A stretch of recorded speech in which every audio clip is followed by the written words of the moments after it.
Hello students, this is Anu Asthana with lecture 2 of chapter Matter in our surrounding of class 9. कल हम लोगों ने बात की थी कि मैटर क्या होता है, वो किससे बना होता है और वो जो पार्टिकल्स होते हैं उनकी क्या फिजिकल प्रॉपर्टीज होती हैं, है ना, उनकी क्या कैरेक्टरिस्टिक्स होती हैं। अब आज हम लोग उसी को कंटिन्यू करेंगे। अब हम लोग क्या करते हैं, मैटर हम लोग समझ चुके हैं कि मैटर होता क्या है बेसिकली। अब हम बात करेंगे उसकी क्लासिफिकेशन की। तो देखिए, किसी भी चीज का जब हम बात करेंगे क्लासिफिकेशन, तो क्लासिफिकेशन के बहुत सारे बेसिस होते हैं, बट हम केमिस्ट्री में जनरली दो टाइप का क्लासिफिकेशन करते हैं। एक होता है फिजिकल और दूसरा होता है केमिकल। तो केमिकल अभी हम लोगों को इस चैप्टर में नहीं पढ़ना है। केमिकल मीन्स होता है जब हम उसके कंपोजिशन की बात करते हैं। कंपोजिशन इन द सेंस कि जो केमिकल चेंजेस हुए हैं उनके बाद क्या फॉर्मेशन हो रहा है, तो वो हमारे पास आता है केमिकल क्लासिफिकेशन।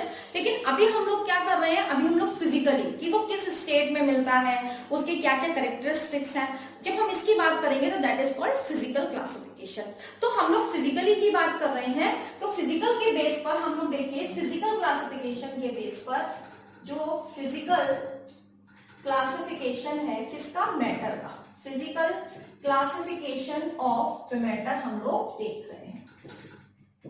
क्लियर। तो फिजिकल बेसिस पर हम लोग किसी भी मैटर को तीन पार्ट्स में डिवाइड करते हैं। पहला कहलाता है सॉलिड, दूसरा होता है लिक्विड और तीसरा होता है गैस। क्लियर होता है। हमारे पास ये तीन स्टेट्स होती हैं, यानी कि हम कहते हैं कि कोई भी मैटर है वो इन तीन स्टेट्स में पाया जाता है, या तो सॉलिड फॉर्म में होगा, या लिक्विड फॉर्म में होगा, या गैसियस फॉर्म में होगा। अब इनके पार्टिकल्स किस तरीके से होते हैं, उनकी क्या क्या कैरेक्टरिस्टिक्स होते हैं, अब हम उसको देखेंगे। क्लियर। मतलब इसमें हम लोग फिजिकल प्रॉपर्टीज की बात करेंगे। फिजिकल क्लासिफिकेशन में हम लोग बेसिकली फिजिकल प्रॉपर्टीज की बात करेंगे, है ना। तो देखिए, अब सबसे पहली चीज हमको एक चीज अपने माइंड में रखनी है कि जो सॉलिड के पार्टिकल्स होते हैं, पहले हम डायग्राम एक बनाते हैं, तो अगर वो आपके दिमाग में है क्लियर, तो आपको कोई टेंशन नहीं होगी, फिर आपको चीजें आई थिंक जल्दी समझ में आएंगी। जो आपके पास सॉलिड के पार्टिकल्स होते हैं उनका कुछ इस तरीके का पैकेजिंग होता है, मीन्स इस टाइप से होते हैं। क्लियर। हम इसको थोड़ा सा छोटा ही कर देते हैं। ये हमारा क्या है, फिजिकल, हमने बताया फिजिकल क्लासिफिकेशन हम लोग कर रहे हैं, और इसमें सॉलिड के जो पार्टिकल्स हैं वो कुछ इस तरीके से पैक्ड होते हैं। लिक्विड की अगर हम बात करें तो जो लिक्विड के पार्टिकल्स हैं वो सॉलिड के कंपैरेटिवली कैसे हैं, थोड़ा सा दूर दूर। क्लियर है। आप देखिए, इनके बीच में आपको डिस्टेंस नजर आ रहा है। लिक्विड के पार्टिकल्स कुछ इस टाइप से हैं, और गैस के पार्टिकल्स किस टाइप से हैं, गैस के पार्टिकल्स एक दूसरे से बहुत ज्यादा दूरी पर। क्लियर। ये कुछ इस टाइप से हमारे पास गैस के पार्टिकल्स हैं। अब हम इसको पढ़ेंगे कि इनके अंदर, तीनों के अंदर क्या क्या डिफरेंसेस हैं, और हम इसको प्रॉपर्ली इनकी एक प्रॉपर्टी को देखेंगे, है ना। तो चलिए स्टार्ट करते हैं। तो देखिए, सबसे पहले हम यहां पर लिख देते हैं प्रॉपर्टीज। हम किसके बारे में पढ़ रहे हैं, प्रॉपर्टीज देख रहे हैं, तो हम यहाँ पर प्रॉपर्टीज का एक कॉलम बना देते हैं। क्लियर। अब देखिए, यहाँ पर अगर हम सबसे पहली बात करें इसके शेप की, तो देखिए यहाँ पर क्या है, या शेप को हम पहले नहीं लेते हैं, हम सबसे पहले लेते हैं force of attraction. Force of attraction. तो यहां पर देखिए, यहां पर जो पार्टिकल्स हैं वो कैसे हैं, एक दूसरे के बहुत ज्यादा क्लोज हैं, बहुत ज्यादा टाइटली पैक्ड हैं। क्लियर है। तो अब क्या होगा कि अगर कोई, और आपने ये भी पढ़ा था पार्टिकल्स की प्रॉपर्टीज में कि जो आपके पार्टिकल्स होते हैं वो क्या करते हैं, एक दूसरे को अट्रैक्ट करते हैं। तो इसका मतलब क्या हुआ, क्योंकि ये एक दूसरे के बहुत पास पास है, तो इनके पास फोर्स ऑफ अट्रैक्शन बहुत ज्यादा होगा, है ना। तो इसका मतलब क्या हुआ कि जो फोर्स ऑफ अट्रैक्शन है सॉलिड के पास, तो कैसा हो गया, हाई हो गया, वेरी हाई होता है ना, वेरी हाई। लेकिन अगर आप लिक्विड की बात करिए तो देखिए, इनके बीच में, पार्टिकल्स के बीच में आपको थोड़ा सा स्पेस दिखाई दे रहा है। तो यहां पर क्या होगा, इसका जो फोर्स ऑफ अट्रैक्शन होगा इन कंपैरिजन ऑफ सॉलिड कैसा होगा, लो होगा। ठीक है, लो हो गया। ठीक। साथ ही साथ अगर हम गैस की बात करें तो गैस के बीच में देखिए बहुत ज्यादा डिफरेंस है ना, बहुत ज्यादा डिफरेंस है। तो इस वजह से क्या होगा कि इनके बीच में जो फोर्स ऑफ अट्रैक्शन होगा वो कैसा होगा, वेरी लो, या जिसको हम लोग बोल सकते हैं कि नेग्लिजिबल होगा, है ना, निग्लेक्ट ही कर दे, इतना उसके पास कम फोर्स ऑफ अट्रैक्शन होगा। क्लियर है। अब देखिए यहाँ पर जब हमारे पास फोर्स ऑफ अट्रैक्शन बहुत ज्यादा है तो इसकी वजह से क्या होगा, ये हमारी फर्स्ट प्रॉपर्टी है। सेकेंड प्रॉपर्टी हम देखें कि इसके हम साइज की बात करें कि इसका जो साइज होगा वो कैसा होगा, भाई बहुत ज्यादा क्लोज है तो क्या होगा कि फोर्स ऑफ अट्रैक्शन भी बहुत ज्यादा है। अब अगर इसमें से मान लीजिए कि पार्टिकल भागना चाहता है तो इसको इतने सारे, इसको ये सारे इसको क्या करेंगे, भागने नहीं देंगे, इसको रोकेंगे। इसका मतलब क्या हुआ, ये चाहकर भी भाग नहीं पाएगा। इसका मतलब क्या हुआ कि इसका जो साइज होगा वो जैसा है वैसे ही रहेगा, मतलब साइज इसका कैसा होता है, फिक्स होता है। क्लियर। बात करते हैं लिक्विड की, तो लिक्विड में आपको पता है कि जो लिक्विड है क्योंकि उसके बीच में जो साइज है ना, वो फिक्स हो सकता है क्या, तो आप बोलेंगे कि नहीं। क्यों, क्योंकि इसके बीच में जो फोर्स ऑफ अट्रैक्शन है वो कम है, सॉलिड की कंपैरेटिवली कम है, जिसकी वजह से क्या होगा कि इसका फिक्स नहीं होता, बल्कि क्या होता है, इट इज नॉट फिक्स। बल्कि क्या होता है कि आप जिस कंटेनर में रखेंगे है ना, उसी कंटेनर की शेप ले लेगा। अगर आप पानी को बाल्टी में डाल देंगे वो बाल्टी की शेप ले लेगा, आप उसको ग्लास में डाल देंगे ग्लास की शेप ले लेगा, आप टैंक में डाल देंगे टैंक की शेप ले लेगा। तो आप जिस भी वेसल के अंदर उसको डालेंगे वो उसी की शेप ले लेता है। तो इसका मतलब क्या हुआ, नॉट फिक्स होता है। And take shape of the container, take shape of container. Clear होता है, यहां तक सबको समझ में आ गया। उसके बाद बात करते हैं गैस की, तो गैस के पार्टिकल्स तो बहुत ज्यादा दूर है, उनके बीच में फोर्स ऑफ अट्रैक्शन है ही नहीं, तो इनका जो साइज होगा वो कैसा होगा, नॉट फिक्स। क्लियर। आपने गैस को कहीं पर भी आप छोड़ दीजिए तो क्या होगा, वो चारों तरफ फैल जाएगी, है ना। तो इसका साइज भी कैसा होता है, फिक्स नहीं होता। क्यों नहीं होता, क्योंकि फोर्स ऑफ अट्रैक्शन इसके पास कैसा होता है, बहुत कम होता है। क्लियर। उसके बाद थर्ड प्रॉपर्टी की बात करते हैं हम लोग वॉल्यूम की, है ना। वॉल्यूम का मतलब क्या होता है, वॉल्यूम का मतलब होता है कितनी जगह को ऑक्यूपाई कर रहा है ना। तो वॉल्यूम इसका कैसा होगा, इसका वॉल्यूम भी फिक्स होगा। ऑब्वियस सी चीज है, जब भाई हमें पता है ये टेबल इतनी बड़ी है तो उसका साइज तो चेंज हो नहीं रहा, तो वो जितना भी स्पेस ऑक्यूपाई कर रहा है वो क्या करेगा, रोज उतना ही स्पेस ऑक्यूपाई करेगा। ऐसा थोड़ी ना कि आज थोड़ा कम कर रहा है कल थोड़ा ज्यादा करेगा, ऐसा नहीं होगा। इसका मतलब क्या हो गया कि इसका जो वॉल्यूम होता है वो कैसा होता है, फिक्स होता है। बात करते हैं इसकी, तो इसका वॉल्यूम कैसा होगा, ऑब्वियस सी चीज है, इसका वॉल्यूम भी कैसा होगा, फिक्स होगा। क्लियर है। मतलब अगर आपने 2 लीटर दूध लिया है सपोज, तो 2 लीटर जो दूध है वो किसमें, अगर आप एक कंटेनर में डालते हैं तो वो 2 लीटर आ जाएगा बड़े कंटेनर में, लेकिन अगर आप उसको छोटे कंटेनर में डालोगे तो ऐसा थोड़ी ना कि वो 2 लीटर की जगह आपका 50 ml रह गया, ऐसा थोड़ी ना हो जाएगा। तो जो अमाउंट आपने लिया है, मतलब जितनी वो जगह घेर रहा है वो उतनी ही करेगा इस स्पेस को ऑक्यूपाई। तो इसका मतलब क्या हुआ, इसका जो वॉल्यूम है वो भी कैसा होगा, फिक्स होगा। लेकिन इसका वॉल्यूम कैसा होता है, नॉट फिक्स।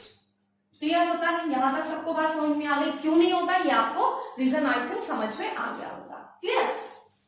अब हम लोग फोर्थ प्रॉपर्टी की बात करते हैं कि जितने भी आपके पास सॉलिड्स होते हैं, फिजिकल प्रॉपर्टी, तो इसमें हम देखते हैं सबसे पहले हम लोग देख लेते हैं डेंसिटी, है ना। तो डेंसिटी का मतलब क्या होता है कि पर यूनिट वॉल्यूम में कुल कितना मास ऑफ सब्सटेंस है ना। मतलब क्या होता है, डेंसिटी का जो फॉर्मूला होता है मैं आपको इधर ही बताती हूँ कि जो डेंसिटी होता है it is equal to mass पर वॉल्यूम। मतलब पर यूनिट वॉल्यूम में कितना अमाउंट है सब्सटेंस का। क्लियर। तो अगर हम क्या मान लें कि अगर हम इसको 1 सेंटीमीटर क्यूब मान लें सपोज, तो देखिए इधर नंबर ऑफ पार्टिकल्स की संख्या ज्यादा है। अगर सेम अमाउंट हम यहाँ पर लेंगे तो यहाँ पर नंबर ऑफ पार्टिकल्स की संख्या बहुत कम है, लेकिन अगर इधर लेंगे तो इधर तो और भी कम है, इधर हमारी और भी कम हो जाएगी।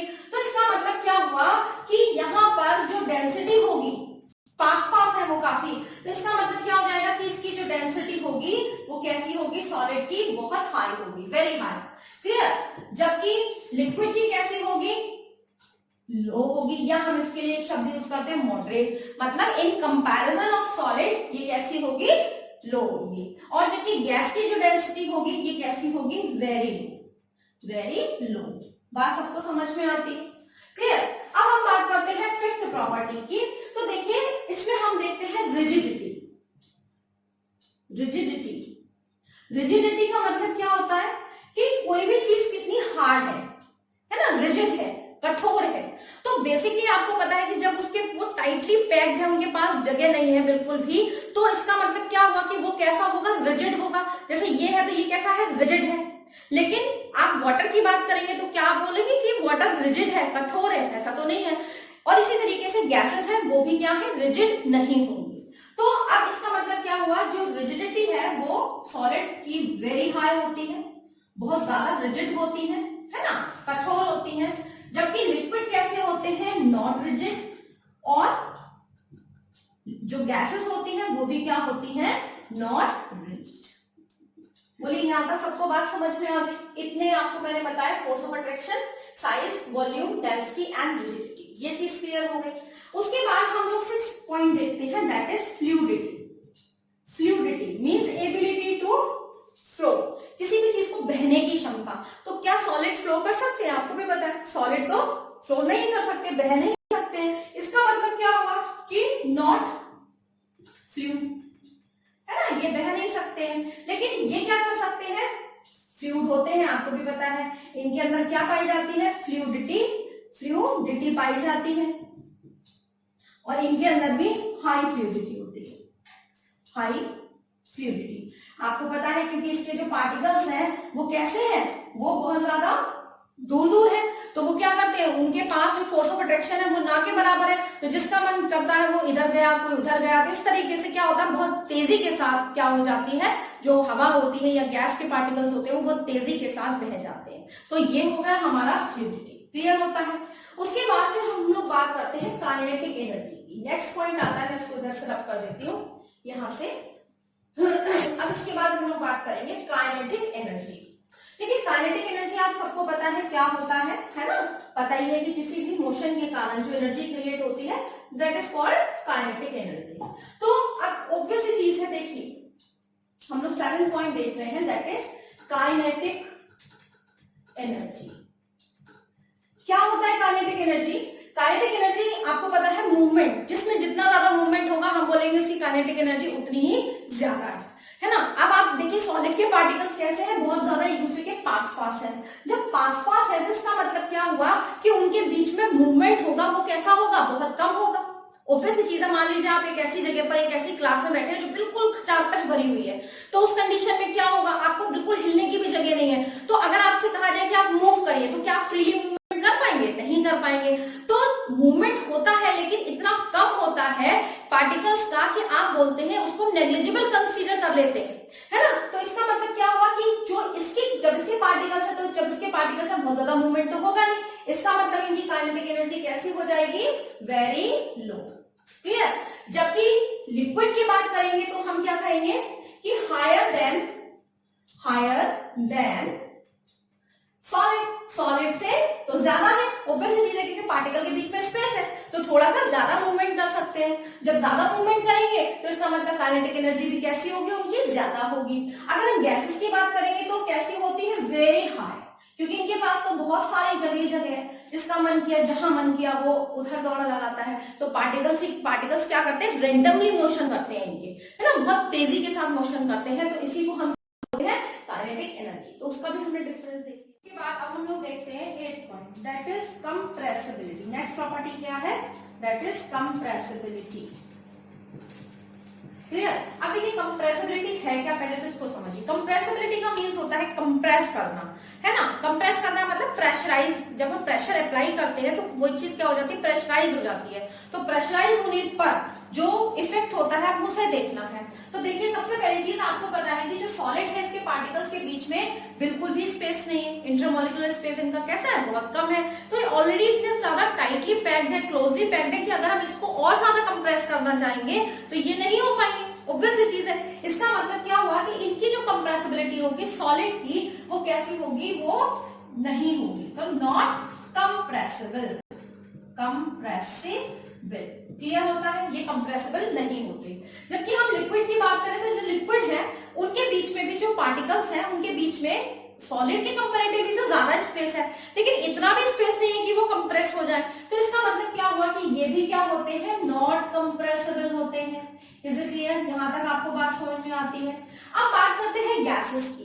तो ये गैसेस क्या होती है? हाईली कंप्रेसिबल होती हैं, हाईली कंप्रेसिबल होती हैं। देखिए कैसे, इसको थोड़ा सा समझिए कि हाईली कंप्रेसिबल का मतलब क्या हुआ कि ये आपके पास एक कंटेनर है, इस कंटेनर में सपोज आपने क्या भरा हुआ है, गैस के पार्टिकल्स भरे हुए हैं, क्लियर है। अब यहाँ पर आपने क्या किया, पिस्टन एक लगाया। पिस्टन आपने देखा होगा जैसे इंजेक्शन होता है, इंजेक्शन में जो हम लोग सिरिंज का यूज करते हैं वो सिरिंज क्या है, का पिस्टन है, तो उसको हम ऐसे करके ओपन करते हैं, फिर उसको प्रेस कर देते हैं, तो वो क्या है, पिस्टन कहलाती है ना। तो वो अगर हम क्या करते हैं, यहाँ पर प्रेशर अप्लाई करें, ठीक, तो प्रेशर जब हम अप्लाई करेंगे तो क्या होगा कि ये जो पार्टिकल्स अब इतना दूर दूर है ये पास आ जाएंगे। तो सिचुएशन कैसी हो जाएगी कि ये जो पार्टिकल्स है अभी ये क्या हो जाएंगे, एक दूसरे के क्लोज हो जाएंगे, है ना। आपने इस पे प्रेशर लगा दिया तो क्या हो जाएगा कि ये जो पार्टिकल्स है जो भी बहुत दूर दूर थे अभी वो कैसे हो जाएंगे, पास पास हो जाएंगे। तो जब ऐसी कंडीशन आएगी तो ये किस स्टेट में आ गए, देखिए ये आपके गैस से लिक्विड फेज में आ गए। इसका मतलब क्या हुआ कि इनके ऊपर प्रेशर बहुत अच्छे तरीके से अप्लाई करता है। लेकिन एक चीज यहाँ पर आपको क्या ध्यान रखनी है कि जो टेम्परेचर है वो कैसा होना चाहिए, लो, बहुत कम होना चाहिए।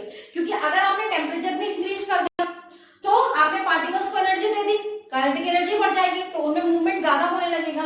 साथ ही साथ क्या होगा, ऊपर से भी आप प्रेशर लगा रहे थे, कंडीशन क्या आएगी, वो बस्ट हो जाएगा, है ना। तो इसीलिए इस चीज का ध्यान रखना है कि अगर हम लो टेम्परेचर रखते हैं और प्रेशर लगाते हैं, प्रेशर को बढ़ा देते हैं, तो जो गैस के पार्टिकल्स होते हैं वो क्या हो जाते हैं, एक दूसरे के क्लोज आ जाते हैं और लिक्विड फेज में आ जाते हैं।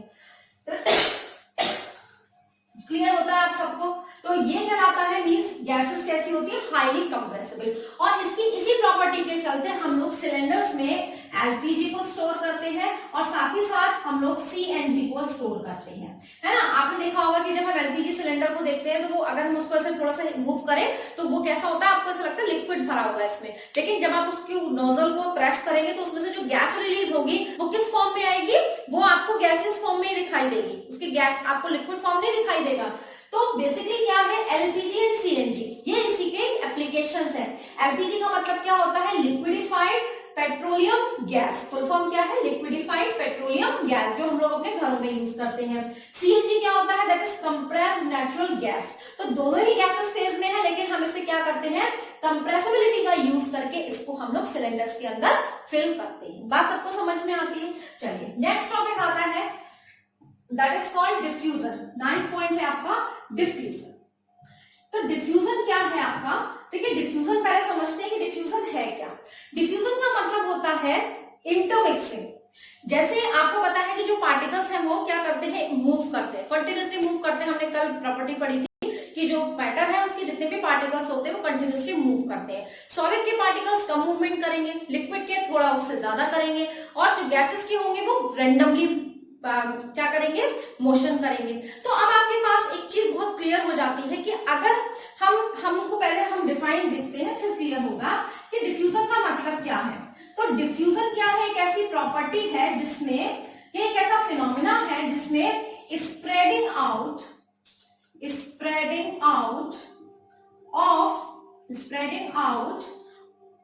And intermixing of particles of the substance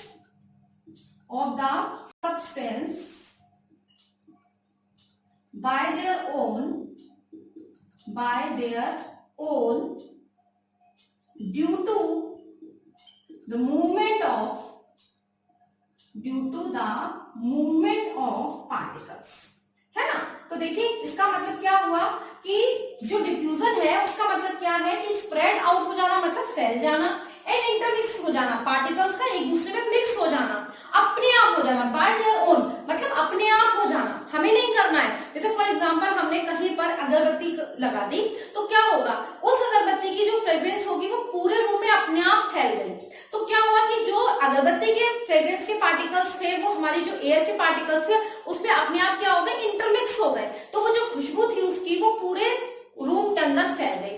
अगर हमारे किसी पड़ोस में कहीं बेसन भुनता है तो हमें तुरंत पता चलता है, या कोई बढ़िया सा खाना बन रहा है तो तुरंत उसकी उसकी जो स्मेल होती है वो हमारे पास तक आती है ना। तो उसका रीजन क्या है, क्यों? क्योंकि वो जो फूड था, जो हॉट फूड है, बेसिकली हॉट सिजलिंग फूड है, उसमें क्या है, क्योंकि उसके पार्टिकल्स क्या है, गर्म है, तो गर्म होने की वजह से वो कैसे हो गए, हल्के हो गए, और हल्के होने के साथ साथ उनकी जो काइनेटिक एनर्जी है वो ज्यादा है। अभी हमने पढ़ा था कि काइनेटिक एनर्जी गैस के पार्टिकल्स की बहुत ज्यादा होती है, तो ज्यादा होने के कारण उनमें रैंडमली मोशन होता है, तो मोशन बढ़ जाता है।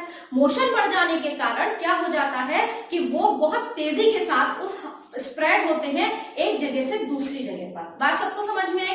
तो इसको हम कंसंट्रेशन के टर्म्स में बात करेंगे, लेकिन अभी हम यहाँ पर नहीं जाएंगे उस टॉपिक पर, क्योंकि अभी हमें सिंपल लैंग्वेज में समझना है कि चीजें हैं क्या। अपने आप उन पार्टिकल्स का किसी दूसरे पार्टिकल्स के साथ मिक्स हो जाना और फैल जाना अपने आप, that property is called diffusion. बात सबको समझ में आ गई? अब हम लोग बात करते हैं कि सॉलिड, लिक्विड और गैस में क्या होता है। तो देखिए, हम डिफ्यूजन को तो हटाते हैं। अब हम लोग देखेंगे कि जो डिफ्यूजन है, ये सॉलिड के पार्टिकल्स में अगर हम बात करें तो सॉलिड के पार्टिकल्स इतने ज्यादा क्लोज हैं, तो उनमें क्या होगा, मूवमेंट बहुत ही कम होगा। तो इसका मतलब क्या है कि उनमें जो मूवमेंट हो रहा है, मतलब डिफ्यूज भी कैसे होंगे, बहुत स्लो होंगे। हम लोग क्या बोलेंगे, क्योंकि उनमें मूवमेंट कम है तो उनकी इंटरमिक्सिंग भी बहुत स्लो होगी। तो ये कैसी होगी, वेरी स्लो। और बहुत से लोग तो इसको क्या मान लेते हैं कि होती ही नहीं है, लेकिन ऐसा नहीं है, होती है, लेकिन वो जो रेट होता है उसके डिफ्यूज होने का वो इतना स्लो होता है कि हम उसे नेग्लिजिबल काउंट कर लेते हैं। जैसे फॉर एग्जांपल सॉलिड का आप देखिएगा डिफ्यूजन का एग्जांपल, कि ये मान के चलिए बोर्ड है, इसमें हमने मार्कर से अभी ये लिखा हुआ छोड़ दिया और 20 डेज तक इसको हम अनक्लीन्ड छोड़ दें, तो क्या होगा, जब हम उसको 20 डेज के बाद इसको क्लीन करेंगे तो हम देखेंगे कि ये जो कुछ लिखा हुआ है ये प्रॉपरली साफ नहीं हुआ, पूरी तरीके से क्लीन नहीं हुआ, बल्कि इसका कुछ ना कुछ मार्क रह जाता है। तो ये क्या है कि जो पेन के जो इंक के पार्टिकल्स थे वो सॉलिड के साथ क्या होगा, डिफ्यूज होगा इसके पार्टिकल्स के साथ। तो इसी को हम क्या कहते हैं, that is called diffusion in solid. लेकिन ये कैसा है, बहुत स्लो प्रोसीजर होता है, इसीलिए हम लोग इसको नहीं मेंशन करते। बहुत से लोग बोल देते हैं, लेकिन हम लोग क्या बोल रहे हैं कि जो डिफ्यूजन है उसमें जो रेट है डिफ्यूजन की सॉलिड के केस में बहुत स्लो होता है। लिक्विड के केस में क्या होता है, more than solid, more than solid. Obvious चीज है, आपने क्या देखा, पानी लिया, पानी के अंदर आपने कोई भी कलर डाला, कल हमने आपको बताया था, तो इसमें आपने देखा था कि पानी जो होता है उसमें जो कलर है वो काफी देर बाद, मतलब काफी देर इन द सेंस कि जैसे हम मान के चले एक रात हम छोड़ दें उसको, तो क्या होगा, दूसरे दिन जब हम उसको उठ के देखेंगे तो पूरा का पूरा पानी क्या हो जाएगा, कलर्ड हो जाएगा। तो वहां पर क्या होगा, सॉलिड कंपैरेटिवली तो क्या हो गया, आपका जो डिफ्यूजन था वो लिक्विड के केस में जल्दी हो गया। क्लियर? इसी तरीके से गैसेस की बात करें तो गैसेस के पार्टिकल्स में क्या है, डिफरेंस बहुत ज्यादा है, डिस्टेंस बहुत ज्यादा है। डिस्टेंस ज्यादा होने की वजह से इनमें जो मोशन है, काइनेटिक एनर्जी है, बहुत ज्यादा है। जब काइनेटिक एनर्जी ज्यादा है तो ऑब्वियस चीज है कि मूवमेंट क्या हो रहा है, ज्यादा हो रहा है। तो जब ज्यादा मूवमेंट होगा उसकी वजह से क्या होगा, इंटरमिक्सिंग भी जल्दी होगी। तो इसका मतलब क्या हुआ कि यहाँ पर जो डिफ्यूजन होगा वो कैसा होगा, very high. Is it clear? यहां तक आपका ये जो प्रॉपर्टीज है, कुछ मेन प्रॉपर्टीज है, वो हमने आपको क्लियर की। अब लास्ट में हम क्या डाल देते हैं, एग्जांपल्स, क्योंकि एग्जांपल्स के बिना तो कुछ भी नहीं है। तो एग्जांपल्स में हम देखिए, सॉलिड में हम कुछ भी लिख सकते हैं, जैसे हमने पेन ले लिया, स्टोन ले लिया, कुछ भी हम लिख सकते हैं एक्सेट्रा। लिक्विड के केस में हम लोग क्या लिख सकते हैं, वाटर ले सकते हैं, है ना। साथ ही साथ हम क्या ले सकते हैं, एल्कोहल ले लीजिए, एल्कोहल ले लिया, है ना। आपने गैस के लिए आपने क्या ले लिया, ऑक्सीजन ले लीजिए, नाइट्रोजन ले लीजिए। तो ये हमारे क्या हो गए, एग्जाम्पल्स हो गए। और इस तरीके से हमने क्या देखा कि फिजिकल क्लासिफिकेशन मैटर का कैसे होता है, कितने स्टेट में होता है, क्या क्या प्रॉपर्टीज होती है, साथ ही तीनों का जो डिफरेंस है वो भी हम लोगों ने देख लिया। तो ये बहुत इंपॉर्टेंट टॉपिक है और इसको आप लोगों को अगर आप लोग थोड़ा सा ध्यान से पढ़ेंगे तो बहुत इजीली आपको समझ में आएगा। आई होप कि आपको जो कॉन्सेप्ट्स हैं वो क्लियर हुए होंगे। Thanks a lot.